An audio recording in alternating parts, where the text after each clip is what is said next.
Hey everybody, welcome to this week's Weekend Filler. On Weekend Filler, we feature people just like you all over the Delaware Valley.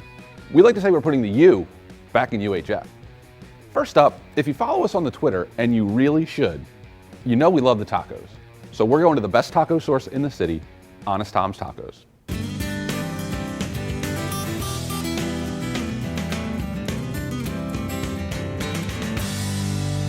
He's just a real guy. He's just a real person. Rides a Harley, has a tattoo of an eagle of his arm. He does kickboxing on his free time. He's a nice guy to work for.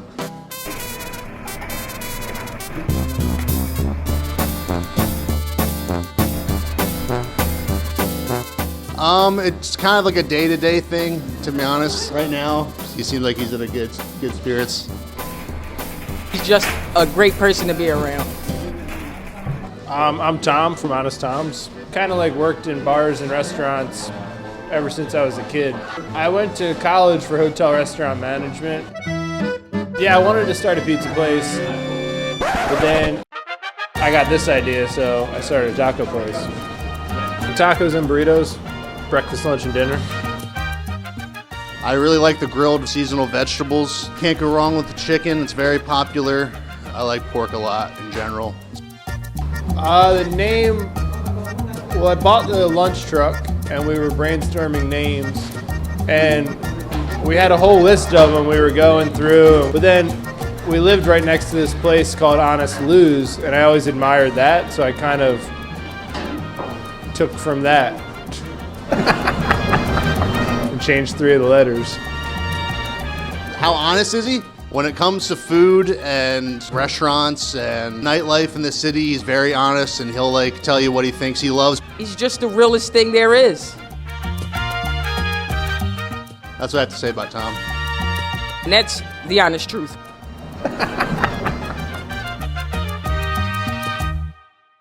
Next up, Flying Fish Brewery. Now we get it, there's a lot of brewers out there, especially now. But Flying Fish has been at it for over 20 years.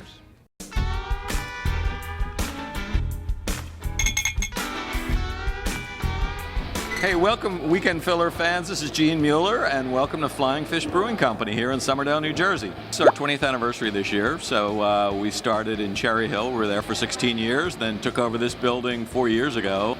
1996, you would hear, oh, this beer was brewed in Oregon, or this beer was brewed in Colorado, and you kind of hear a certain song in your head or a certain thing. And then if you heard, well, this beer was brewed in New Jersey, it's like the needle skipping across the vinyl. That's changed. There's a lot of great beer being brewed in New Jersey, but at the time, no one was waiting for, hey, this is South Jersey beer. Well, the funny thing is a lot of people think beer making is basically standing there all day saying, well, what hop can we add to this, or what can we do? But really, we're a highly regulated business. The alcohol industry is the only industry in the history of our country that has 2 U.S. constitutional amendments, one banning it and one reinstating it. This is a second career for all of us. We've all had careers previous to this. I worked 12 years in a whole nother industry. I was a project manager for IBM. Yeah. You miss that every day, right? Yeah, it was exciting. My background is as a writer, and I was a home brewer. You're also constantly thinking, using your brain, problem solving. At the end of the day, you have a beer that you know that you had a hand in making, and it's great beer. We have a cool job, and sometimes I'm driving to work and I see other people going to work and they don't look as happy as I feel. But ultimately, it's the same all throughout, whether it's me kegging or somebody packaging or anybody doing anything. This is an incredibly easy job to be passionate about. For us at Flying Fish, one of the most important things is having the tasting room and being able to give tours, because our customers are really, they're not just here to have a beer, they want to learn, they want to have some of that experience. So we give them a great story with our sustainability, we talk about the beers. Groups of engineers come in and they want to look at every valve. You get other groups that want to talk about the ingredients. So the Exit Series was a series, it was supposed to be a 3 or 4 year project, and now it's in its 10th year, but it's basically honoring the state in via the turnpike exit. So each exit will have a specific beer, ideally related to something there. Winning a medal at the Great American Beer Festival is great. You can never take it for granted. And we got a bronze for our Hopfish IPA, and we got a silver for our Redfish. It's a great thing for our customers. It's a great thing for our team. As one of the brewers on the brew staff, we're really proud. And for us, the nice thing is that these beers, the ones we won for, are available year-round. So thanks for coming and checking us out at Flying Fish. You know, we're here Wednesday to Sunday. Come on over for a tour. And until we see each other again, cheers. Thanks for watching Weekend Filler!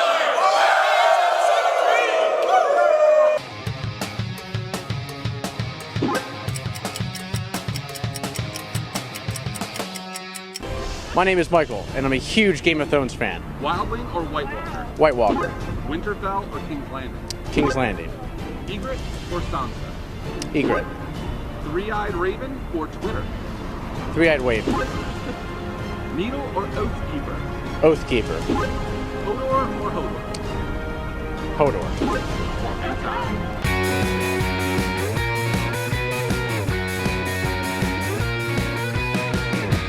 Pretty much like everything that Relapse puts out has its own twist on the genre. That's why I've always just been a fan of the label. Welcome back, Fillerinos. For those of you that love the really aggressive types of heavy metal, Relapse Records has probably been on your radar a long time. But Relapse isn't just for the death metal anymore.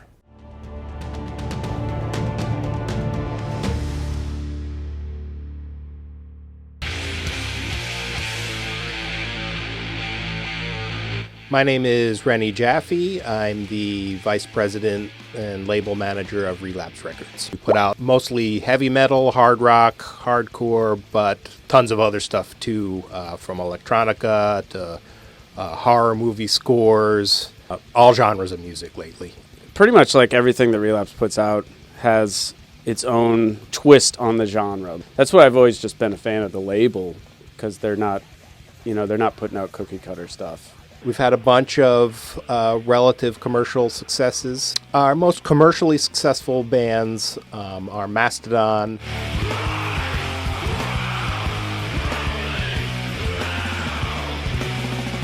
High on Fire, Baroness,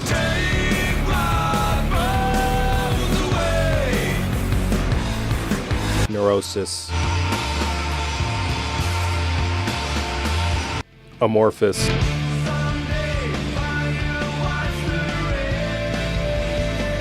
and the Dillinger Escape Plan.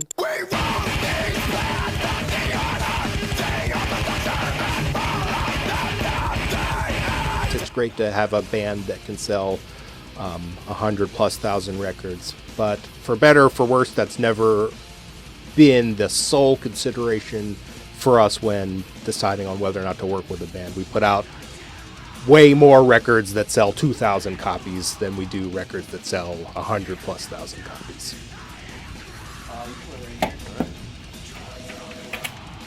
I've been a longtime fan of the company. It's the hands-on approach that we have. Like, we're sort of an in-between label at this point. We're growing, but we're still on the ground. It's really the passion and dedication for me. It's up-and-coming, quality, rising acts. Philadelphia-based band Nothing is constantly working. We put out their second full-length in May of this year, and they're an amazing band on record. They recorded locally here with Will Yip in Conshohocken, and they'll have another new EP out in the spring, early summer of 2017.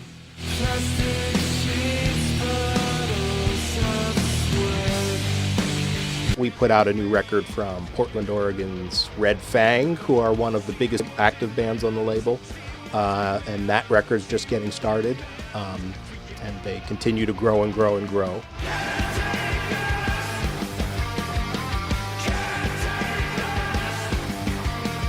Survive are another rocketing up-and-coming new Relapse band.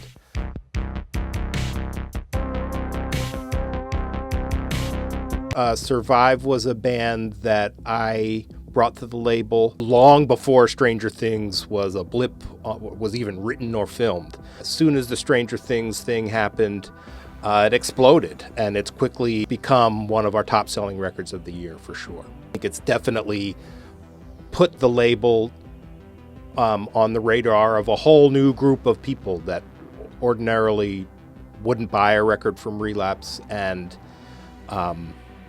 may not even know we existed. It's important to me to put out a record that I would want to own. It's really important for me to give the people out there a A-plus 100% product. And I think we do that every time. In this next clip, we get some of the behind-the-scenes info from some of the best costumes at Comic-Con. How they do it, why they do it, and we meet one of the best Marty McFlys we've ever seen. I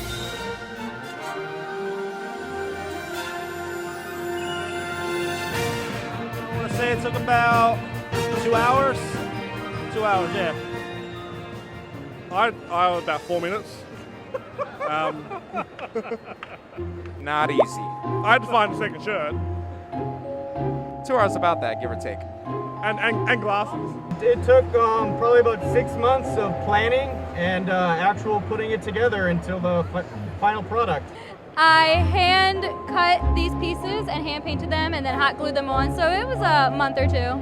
Everything all together probably took about an hour and a half. I actually didn't make it, somebody actually made it for me. But overall, it really only took me like a week or so to be able to put it all together then.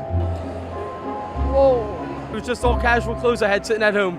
This particular cosplay took me an hour and a half, 2 hours to put all the makeup on this morning.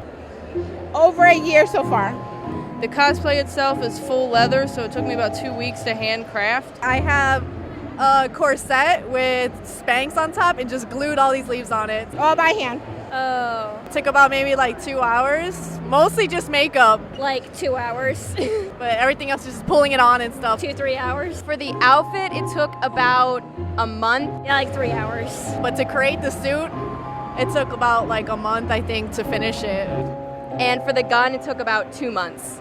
I did put together parts of it to create a custom costume. Just finished it last night. I was a legitimate Boy Scout, so 10 minutes to go by the balloons. It was about a week of planning and shopping at thrift stores. Last minute.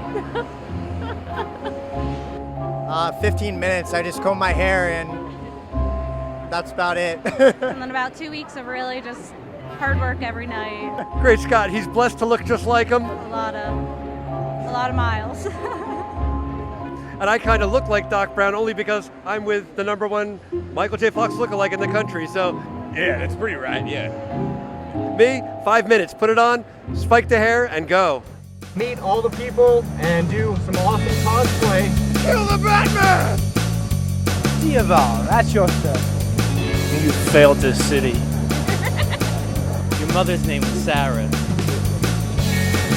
And at the end of fear, oblivion. You used to wear newspapers in the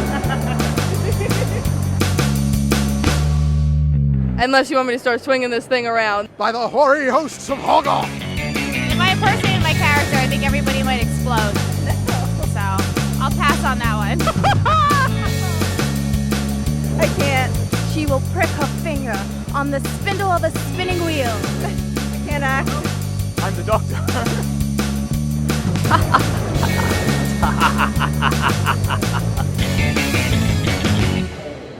And you're watching PHL 17.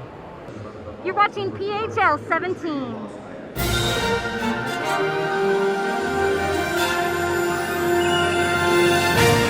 You're watching PHL 17. PHL 17. Welcome back, Filler fans. Homers for Hope is a really special baseball team. They use baseball to raise money for people in need. This year, they're playing for Dominic Lipless, a really courageous little boy with a huge heart.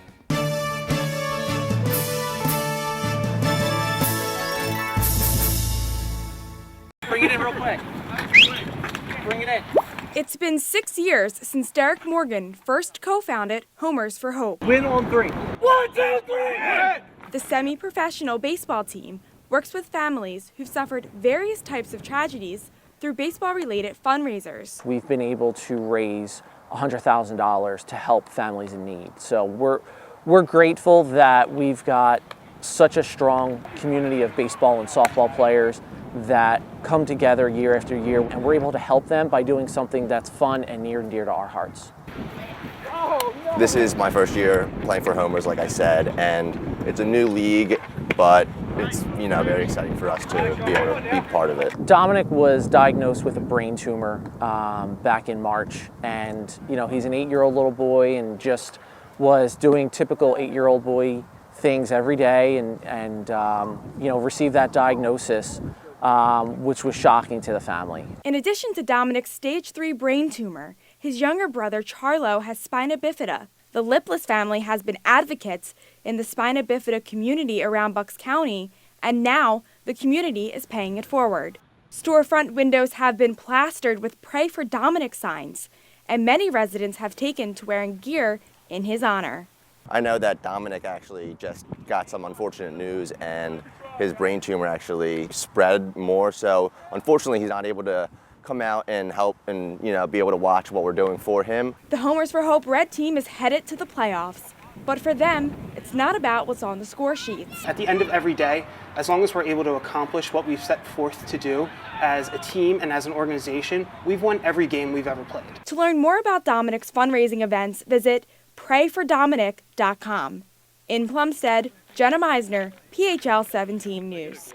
Show Us Your Stuff is a recurring segment on Weekend Filler that we love. We love all kinds of collections. The more obscure, the better. This week, Doug and his patches.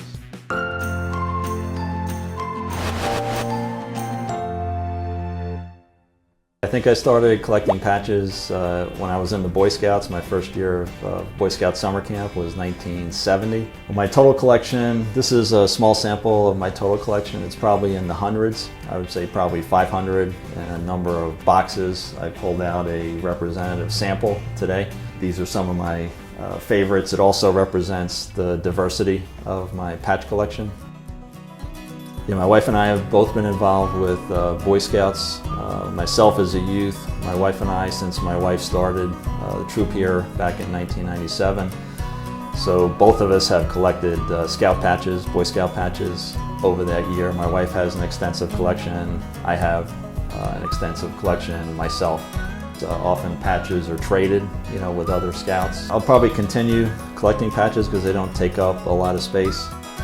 Since my early days in Boy Scouts, my patch collection has expanded to aviation, other places. I've visited baseball patches, you name it, just about everything.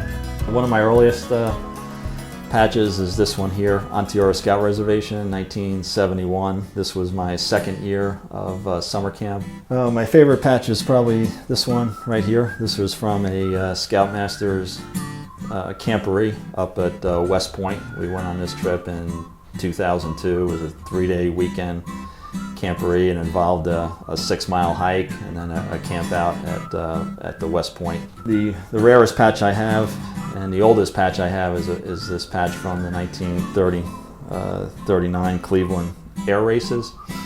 So I do go to quite a few air shows.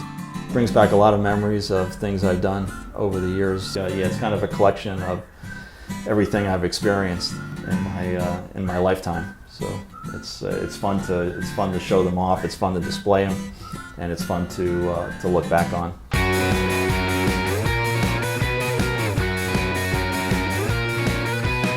I'm Travis Brower from PHL 17, and this is the top 5 best shows in PHL 17 history, according to me. Welcome back. I'm so glad you stuck around because this last piece is literally my favorite. Because one day, someday, Weekend Filler will be on this list.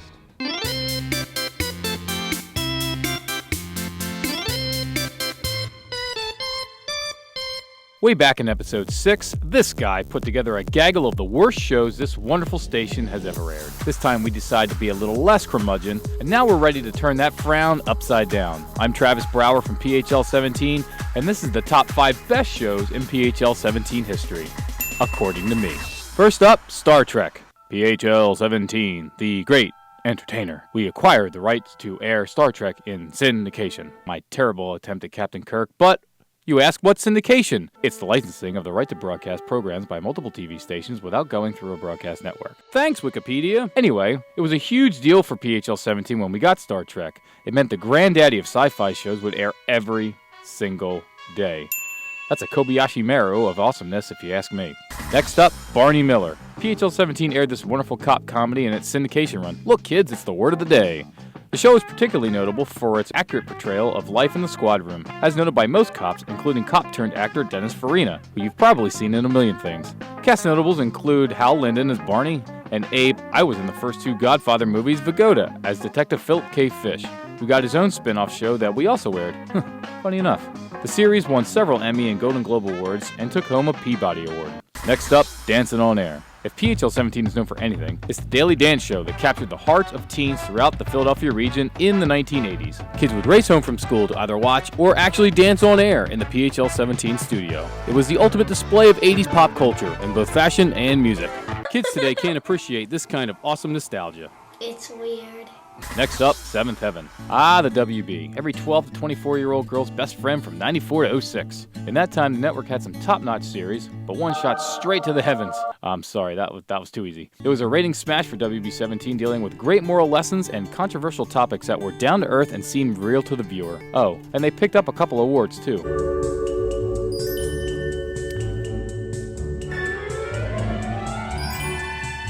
WPHL even picked up the show a few years later in, you guessed it, syndication. Just don't Google Stephen Collins 2014.